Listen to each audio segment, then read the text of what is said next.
this is Trevor Emdon from wizardofwisdom.com, where you can go and get yourself a 5-minute impossible problem fixer completely free. Just go to wizardofwisdom.com and grab yourself that little gift straight away. There'll be a link directly below this video. Now, today's topic is called How to Achieve Your Goals Effortlessly.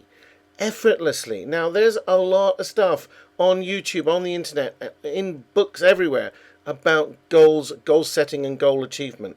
And I'm going to come at it today from a bit of an unusual angle because, well, I'm going to show you how to do it effortlessly because it really should be.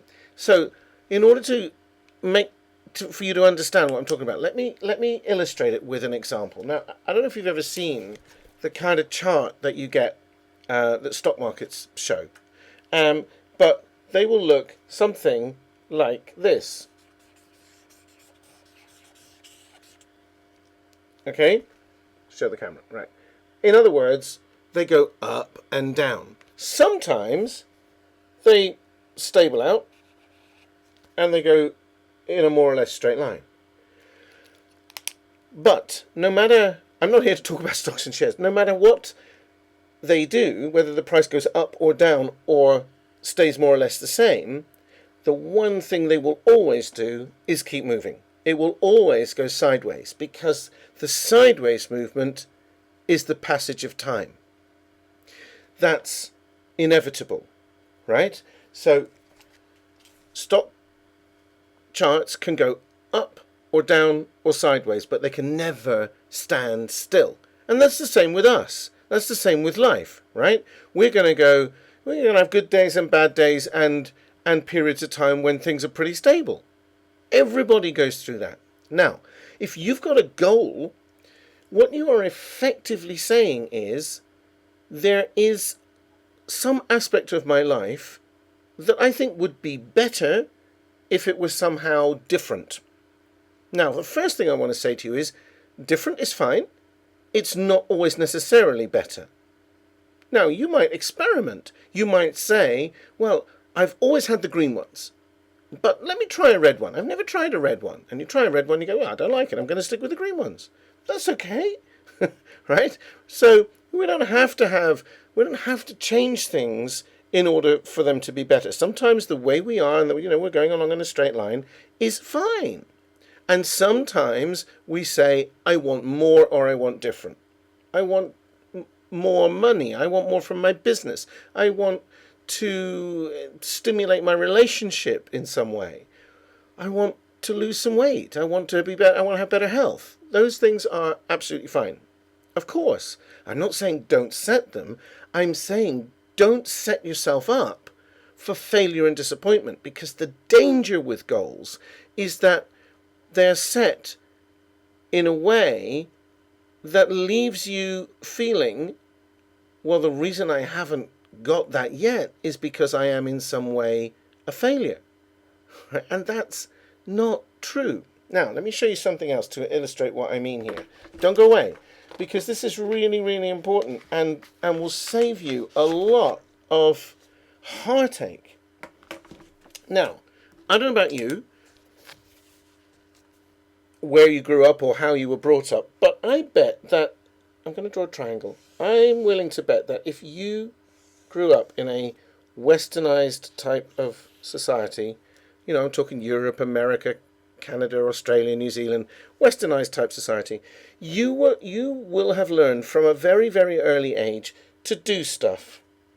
You will have been told there are rules about how to behave, manners, and then pick up your toys, and then what time bedtime is, and what you can and can't do in the playground, and so on and so on and so on. Now, again, not saying anything wrong with rules. We need to have some kind of way of functioning in society, of course. But some of those rules would have been pretty conflicted. What's okay to do at home isn't okay to do at grandma's, and vice versa is a pretty common experience for a lot of people, for example. And as we get older, the rules get more sophisticated and complex, like get good grades at school, study hard, and then we discover there are aspects of life nobody teaches us the rules about, but we need to know pretty urgently, like how to do dating, right, for example. So Lots of rules. And the reason that we're told to do all of that stuff is so that we can have stuff.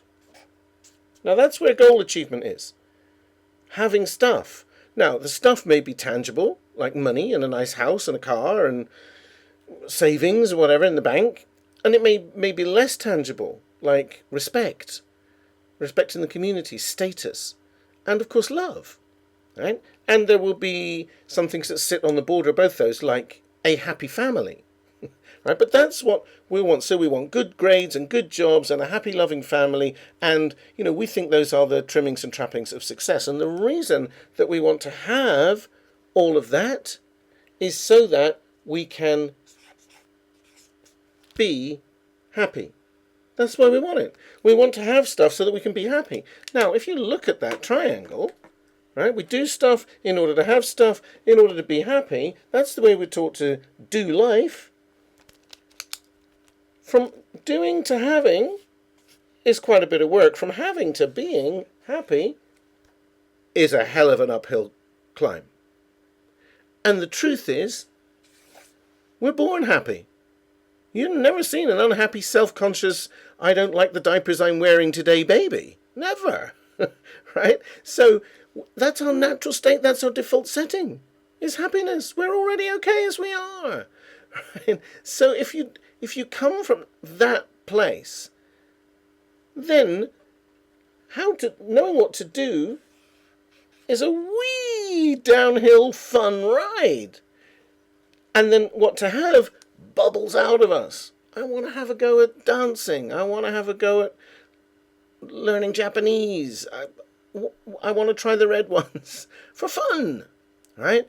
Goals should be fun. So what I'm telling you here is, by all means set goals, but do it as an intention experiment. Set the intention. I'd like to have that, or I think I would. But if you set the goal from the perspective of, I'm not happy now, but I would be, or I'm not fulfilled, or I'm not successful, I'm not something, but I would be if I had X, then you are already setting yourself up to fail, because you're starting from a starting point of misery and negativity, and I'm not good enough.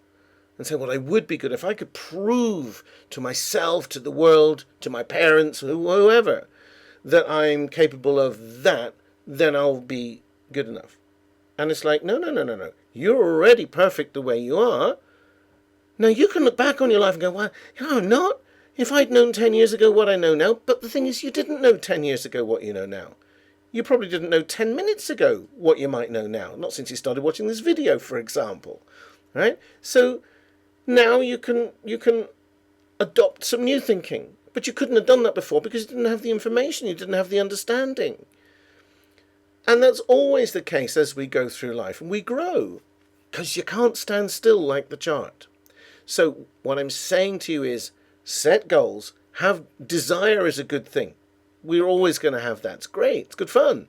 But don't set it up as, if I don't get it, there's something wrong with me. Set it up as, I'm going to have a go. It's fun. Whee! Let's be happy about it. And I'll get somewhere because I'm always going to be moving sideways.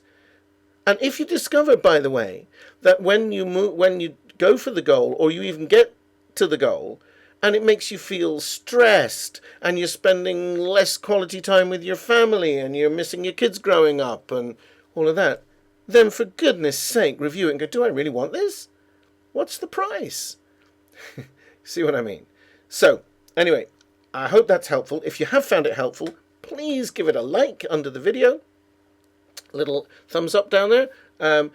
Please share it with social media, Facebook, Twitter, Pinterest, wherever you put stuff that you like. Tell your friends and subscribe to my channel. And of course, don't forget, click the link, go to wizardofwisdom.com and pick up that 5-minute impossible problem fixer. This is Trevor Emdon. It's been a pleasure talking to you. I hope you've enjoyed this video, and I will see you next time.